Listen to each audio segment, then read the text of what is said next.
Hey everyone, welcome back. Today I wanted to give an update on how it's going at the third office location. Those of you guys that follow me on Twitter will already know what the heck is going on, but it's a disaster to say the least. Okay, so let's take a step back. When we were getting a new location, we were trying to open location number 2. That location is west of our current office by about 20-minute drive or so.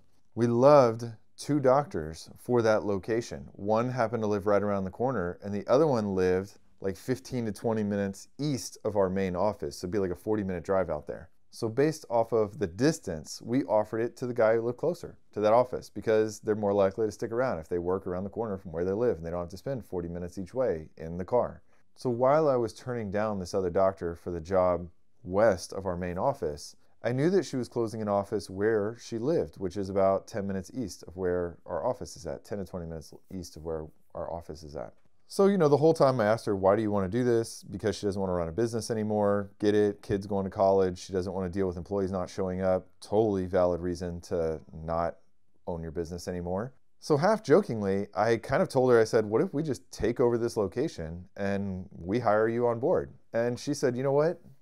Yeah, let's do it.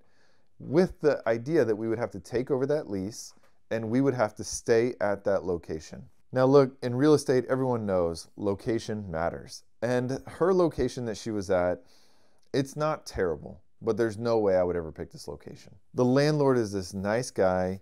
He is the American story. He came here from Nigeria, worked a long time, bought 3 buildings for commercial properties. He goes by the name Paul, and I thought he was a super nice guy. This guy, Paul, who bought these 3 commercial buildings as his American dream, retirement, and wanted to be a landlord, seemed like a nice guy the first couple times I met him. So we took over the lease. The lease ends February of 2025. We move in, and this sign company, when we went to go put our sign on the door, basically was like, hey, I tried to pull the permit from the city where you guys are operating in, and I can't find the permit. Well, when we moved in, we asked the landlord, we said, hey, we need a certificate of occupancy. We need to make sure everything's on the up and up. And he sent us the certificate of occupancy. It turns out that when we called the city that we're in, they came out, there's no certificate of occupancy. Not only that, it gets even worse. When the city inspector walked through the property, none of the outlets are grounded, meaning GFCI. So every outlet close to a sink, which there's 3 of them in this office, they're not grounded. Huge electrical hazard. Then the city inspector also said, this plumbing is not even up to code.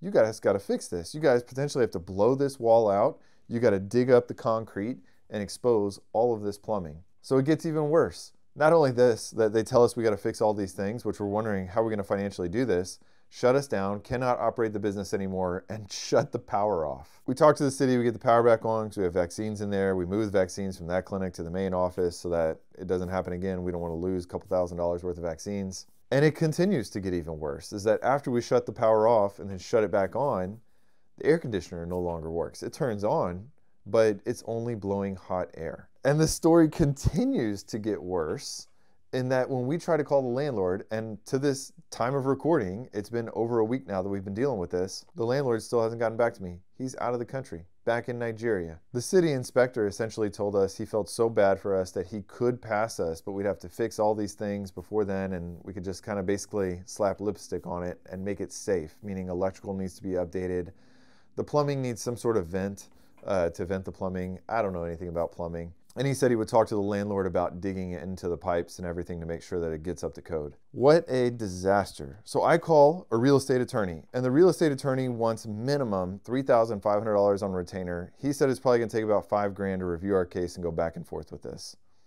Well, our rent is so cheap at this location. It's a little bit over $2,000 a month. We only have 6 months left remaining on this lease. So, the more I talk about it with my business partner, I'm thinking, oh man, we might as well just eat the like $13,000 to $15,000 in rent remaining for the 6 months, or try to amicably talk to the landlord and say, we're not paying the rent, we're getting out of this. We called our commercial real estate agent, who we didn't use for this one, we used for all the other properties.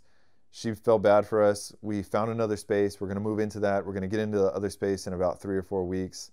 It'll all be fine. Very embarrassing, extremely embarrassing, and a huge pain in the butt. You never know what's going to happen in business. All right, you guys, that's a crazy story for this week, but I'll update you all when we move into the new location. This isn't exactly the video I planned for this week, but see y'all next time.